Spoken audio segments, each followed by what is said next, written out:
성도는 거룩히 구별된 무리라는 말입니다. 구별됐다고 하는 것은 세상 밖으로 불려나왔다.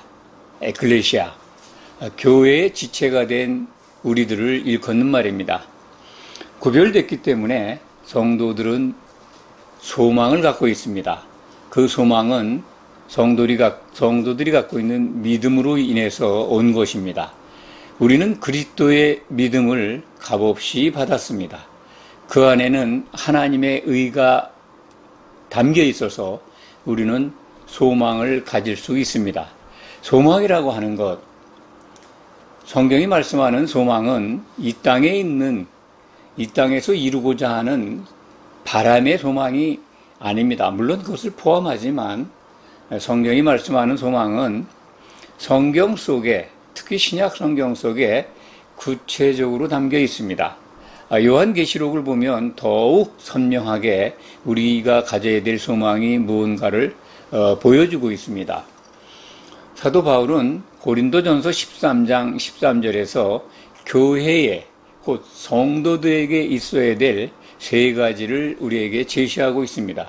그것은 믿음과 소망과 사랑이다. 그 중에 으뜸은 사랑이라고 이렇게 말씀합니다. 우리는 믿음을 받았기 때문에 성도라면 당연히 소망을 가지고 있어야 하고, 그 소망 속에서 우리는 넘치는 사랑을 서로 나누어 주어야 합니다. 이것이 하나님이 가장 기뻐하는 예배라고 성경은 또 우리에게 일러줍니다. 로마서 12장 1절에는 하나님이 기뻐하시는 제사의 정의가, 예배가 나와 있습니다. 물론 요한복음 4장 23절에서 24절 말씀에 예수님께서 하나님이 찾으시는 예배에 대해서 제자들에게, 수가성 여인에게 설명을 한 그런 그 말씀이 기록되어 있습니다. 하나님을 예배하는 자들은 영과 진리로 예배할지니라. 그렇게 예배하는 자들을 하나님은 찾으신다는 겁니다. 영과 진리의 예배는 혼적인 모든 것들을 다 버리고 오직 그리스도의 생각으로 영 안에서, 그리스도 안에서, 진리 안에서 하나님을 향해 나오라는 겁니다. 그것이 하나님이 기뻐하시는 예배이고, 로마서 12장 1절의 말씀은 그렇게 온전하게 영과 진리로 하나님께 산 제사를 드리라고 명령하고 있습니다. 오늘 히브리서 13장 16절의 말씀, 오늘 본문 말씀 끝절입니다. 16절 말씀에 보면은 하나님이 기뻐하시는 제사가 무엇인지 또 우리에게 일러줍니다. 예배죠. 하나님께서 원하시는 선을 행하고 서로 나누어 주기를 잊지 말라. 이것이 곧 하나님이 기뻐하시는 제사다. 이렇게 말씀합니다. 하나님의 선은 누차 여러분들에게 말씀드린 바가 있습니다. 하나님의 선은 아담이 혼자 독주하는 것은 좋지 않다는 겁니다. 하나님이 싫어하시는 겁니다. 하나님이 기뻐하시는 것은 아담이 짝을 얻는 겁니다. 그러니까 신약 성경에 와서 그 비밀이 공개됩니다. 그리스도와 교회가 한 몸을 이루는 것이 하나님이 가장 기뻐하시는 일이다. 그것이 하나님이 세우신 목표다. 그것을 이루기 위해서 하나님은 쉬지 않고 일하고 계십니다. 그러니까 하나님이 기뻐하시는 제사는 성도들이 하나님의 기뻐하시는 선을 이루는 겁니다.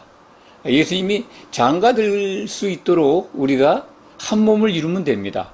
교회의 완성입니다. 어린 양의 신부가 등장하는 장면이 계시록 19장 또 21장에 구체적으로 기록되어 있습니다.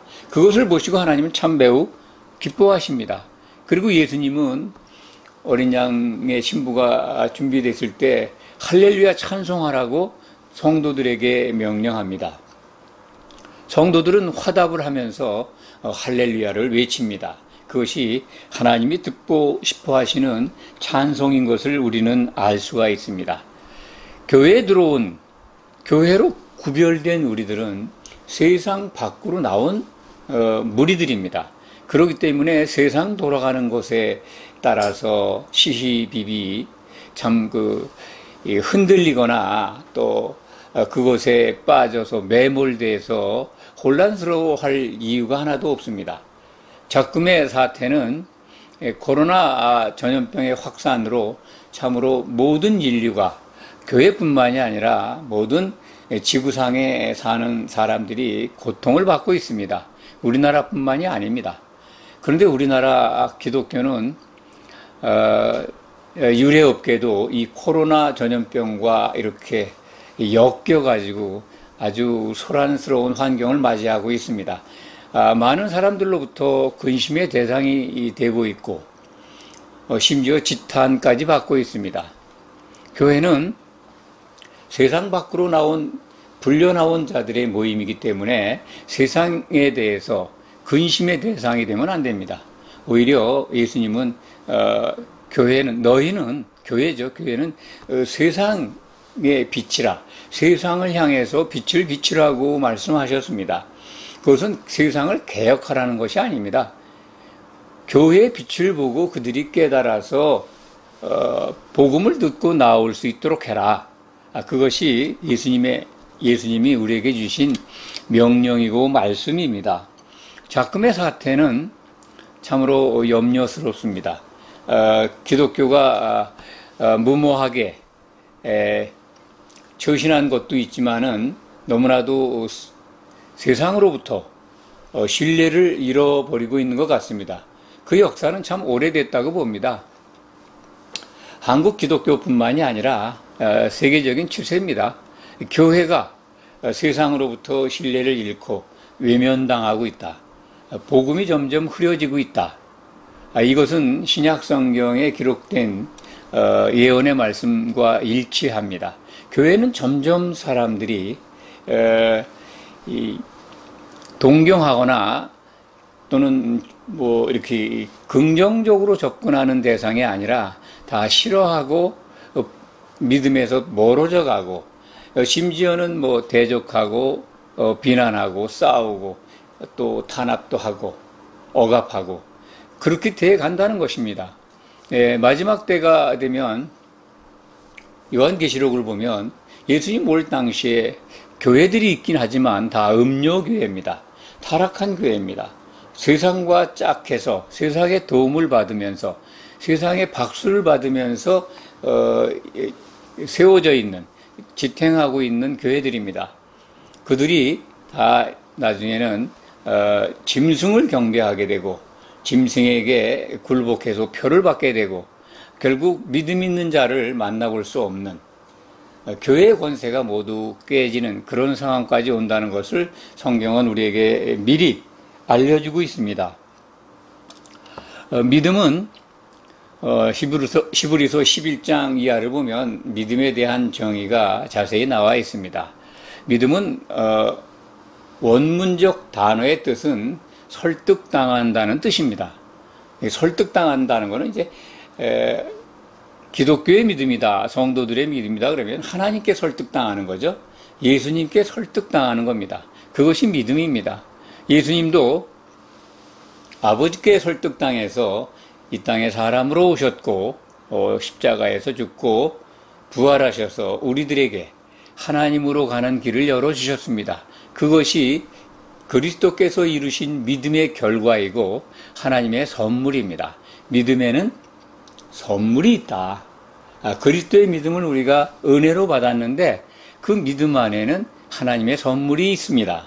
그것은 바로 우리가 의로워지는 겁니다.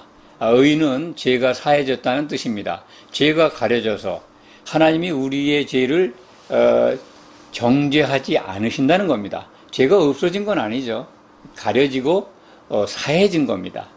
그 믿음 안에 있는 선물을 통해서 우리는 소망을 갖습니다. 하나님의 의를 받았으니 소망이 있죠. 영생의 길을 우리가 가게 됐고 그 영생의 최종적인 목적지에 가면 이러이러한 것들을 우리가 유업으로 받는다라고 성경은 약속하고 있기 때문에 그렇습니다.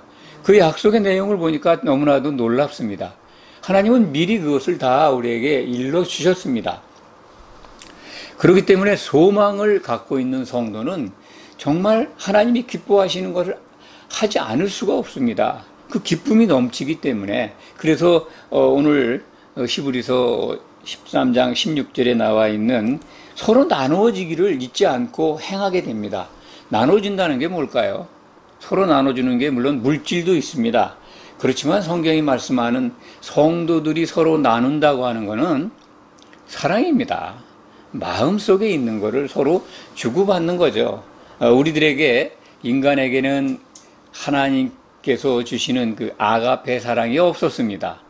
그런데 예수 그리스도께서 이 땅에 오신 다음에 죽고 부활하셔서 승천하신 다음에 성령을 우리에게 부어주셨습니다.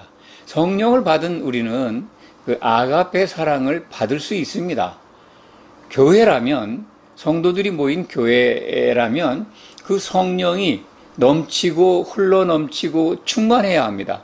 그것을 함께 받아 마신다면 아가페 사랑을 우리는 나타낼 수 있습니다.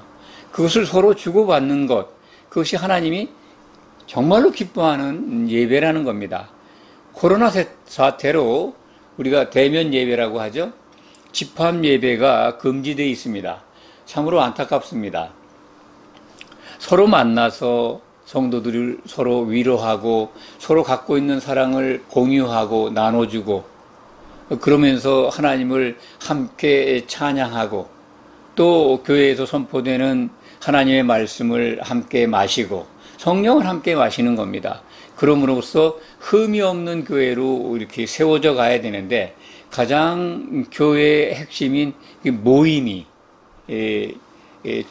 일시적이나마 중단되어 있다는 게 너무나도 그 믿음을 가진 우리 성도들 입장에서는 안타까운 현실이라고 하겠습니다.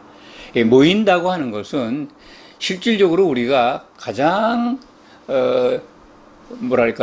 기대하고 있는 것, 학수고대하고 있는 예수님의 재림과 관계가 있습니다. 우리는 반드시 예수님이 오실 때 함께 모여야 합니다.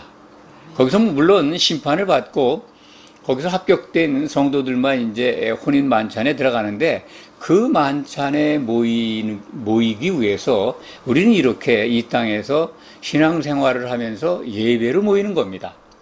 기도로 모이고 예배로 모이고 찬송으로 모이는 겁니다. 모이는 것은 하나님이 기뻐하시는 겁니다. 이것을 어떤 명분으로도 제약하거나 금할 수는 없습니다. 그렇지만 교회는 지혜로워야 합니다. 여러 사람들에게 폐를 끼치고 전염병이 만연하는 때, 또 모이는 공간에서 그것이 더 확산된다고 할 때는 우리는 지혜롭게 과학적으로, 의학적으로 접근해야 합니다. 무모한 또는 저급한 종교심으로 그런 것들을 무시해서는 안 됩니다. 성도는 정말 지혜로워야 합니다. 전염병이 왜 왔는가를 먼저 알면 그 지혜를 받을 수 있을 거라고 생각을 합니다. 마지막 때가 되면 전염병이 나타날 거라는 예수님의 말씀을 우리는 주목해 볼 필요가 있습니다. 그 말씀은 예수님이 오실 때가 되면 그런 여러 징조들이 나타나는데 전염병도 창궐할 것이라는 겁니다. 하나님이 허락하신 겁니다. 그 말씀을 기준해서 우리가 오늘날을 본다면은 이 시대에 창궐하는 전염병들 다 하나님의 허락된 범위 내에서 나타난 겁니다. 하나님이 전염병 그거 능력이 없어서 못 막아주시겠습니까? 목적이 있는 겁니다. 의도가 있는 겁니다. 기록된 말씀을 응하는 과정이라고 생각하면 됩니다. 그래서 만약에 예수님이 오실 때가 아직 멀었다면은 인류는 이것을 퇴치할 그러한 처방을 찾아낼 것입니다. 그래서 또 안전하게 인류가 좀 더 나은 생활을 해가면서 하나님께 감사하고 예배드리는 그런 기간이 길어진다고 생각합니다. 그렇지 않다면 이것이 정말 예수님 오시기 임박한 그때의 징조라면 막을 도리가 없습니다.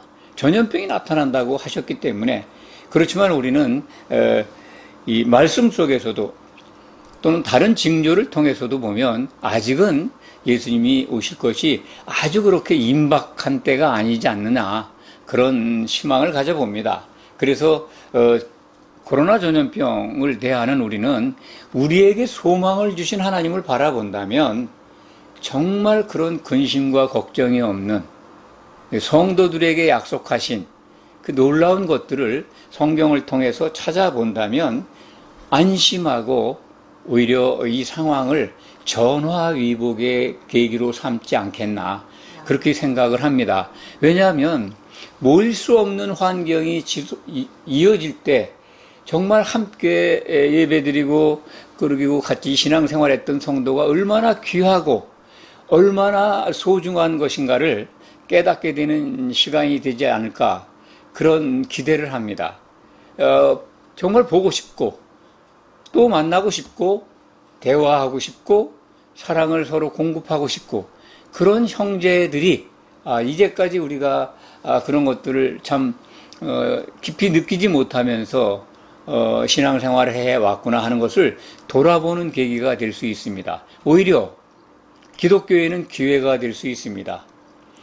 형식과 행위적인 것, 또 사람들에게 보이려고 했던 그 신앙심들이나 이런 것들이 있다면 그런 것들을 다 벗어버리고 진실로 하나님이 기뻐하시는 성도 관계, 교회 안에서의 모습들, 그리고 서로 사랑하는 하나님이 기뻐하시는 그 예배들을 찾아갈 수 있지 않겠나, 그런 생각을 합니다. 이 기회를 정말 우리 한국 기독교는 전화위복의 기회로 삼았으면 좋겠습니다. 참된 예배가 무엇인지, 하나님이 기뻐하시는 예배가 무엇인지 그것을 발견해서 이제라도 이 전염병이 하나님께서 허락하신 그러한 재난이라면 이것을 좀 교회 밖에 있는 사람들과도 힘을 합쳐서 빨리 퇴치할 수 있도록 그렇게 협력을 하고 그렇게 참여를 해야 된다고 저는 생각을 합니다. 하나님이 약속하신 소망을 좀 더 말씀을 드리겠습니다. 믿음을 받은 우리에게 소망은 주어졌습니다. 소망이 있기 때문에 우리는 즐거워합니다. 그 즐거움은 우리들 스스로 갖는 것이 아니라 성령 안에서 누리는 겁니다. 성령이 주시는 또 하나의 큰 선물은 우리가 전에 갖지 못했던 사랑을 나눌 수 있다는 겁니다. 아가페 사랑을 서로 공유하면서 서로 제공하면서 한 몸을 이루어갈 수 있다는 겁니다. 예수님의 몸이 바로 교회죠. 교회의 지체인 우리가 성령의 기름 안에서 함께 거한다면 그 사랑을 서로 나누어주고 하나님이 기뻐하시는 그 예배를 드릴 수 있는 겁니다. 그의 원동력은 우리에게 주신 믿음이고 소망입니다. 그 소망은 요한계시록을 보면은 특히 2장, 3장을 보면 이기는 자들이 받는 7교회 보낸 편지 속에 담겨 있는 이기는 자들이 받을 선물들입니다. 선물들 계시록을 읽어보신 분들은 잘 아실 겁니다. 먼저 생명나무의 열매를 먹게 해준다. 또 감춰진 만나를 먹게 한다. 또 모자, 생명의 관을 쓰게 한다. 신도를 준다. 또 이 흰옷을 입게 한다. 새벽별을 주시겠다는 약속들을 교회는 받고 있습니다. 특기할 것은 라오디게아 교회에 주신 말씀 가운데 예수님께서 내가 하나님의 보좌에 앉게 한 것과 같이 예수님이 하나님 보좌에 앉으신 것과 같이 너희도 내 보좌에 앉게 해주겠다라는 말씀입니다. 우리가 하나님 보좌에 앉게 됩니다. 이기는 자가 된다면. 지금은 우리가 성도로 부름을 받아서 이기는 자가 되는 길을 향해 가고 있습니다. 이기는 자가 된 존재가 아닙니다. 어느 종파에 두목격되는 교주는 자기가 이긴 자라고 선전을 하고 많은 사람들을 미혹해 왔습니다. 그런데 성경은 이긴 자가 아닙니다. 이기는 자입니다. 앞으로 우리가 이루어야 될 구원의 완성에 이르는 겁니다. 혼의 구원을 이루는 자들만 이기는 자고 그들만 혼인만찬에 들어갑니다. 또 성도들이 받고 누릴 그 소망의 약속들 보면은 철장을 가지고 그리스도의 나라를 다스리고 또 새 예루살렘 성에 하나님과 더불어서 그리스도와 더불어서 세세토록 통치한다는 약속의 말씀도 있습니다. 또 성전의 기둥이 된다는 약속의 말씀도 있습니다. 이런 것들을 바라보면 우리가 어떻게 하나님의 성전을 이루고 또 그 성전에 있는 하나님이 앉으신 보좌에 함께 앉고 참 영원 무궁토록 그리스도의 나라에서 1000년 동안 통치를 하고 세세토록 예루살렘 성에 들어오는 생명책에 이름이 있어서 구원받은 우리와 다르죠. 이기는 자와 구별된 사람들, 그걸 백성이라고 합니다. 백성들을 통치하는 권세를 가질 수 있을까? 이런 소망의 내용들을 바라본다면 우리가 어찌 세상에 있는 것, 그런 것에 마음을 뺏기겠습니까? 우리가 찾는 도성은, 영원한 도성은 이 땅에 없습니다. 정말 구별된 성도라면 이 땅에 있는 것들의 마음 뺏길 이유가 없습니다.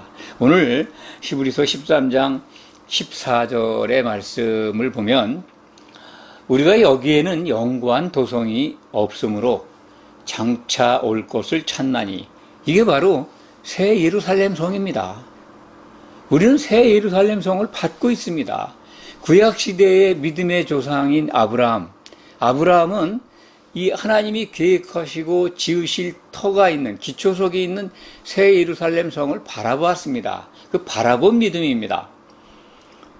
아브라함의 믿음은 메시아를 그림자로 본 약속, 그림자로 주신 그 약속을 믿었습니다. 예수 그리스도를 실체로 본 게 아닙니다. 그림자로 보았던 믿음입니다. 그런데 신약 성도들은 어떻습니까? 그리스도를 실체로, 실물로 받지 않았습니까? 2000년 전에 예수님은 실질적으로 이 땅에 오셨습니다.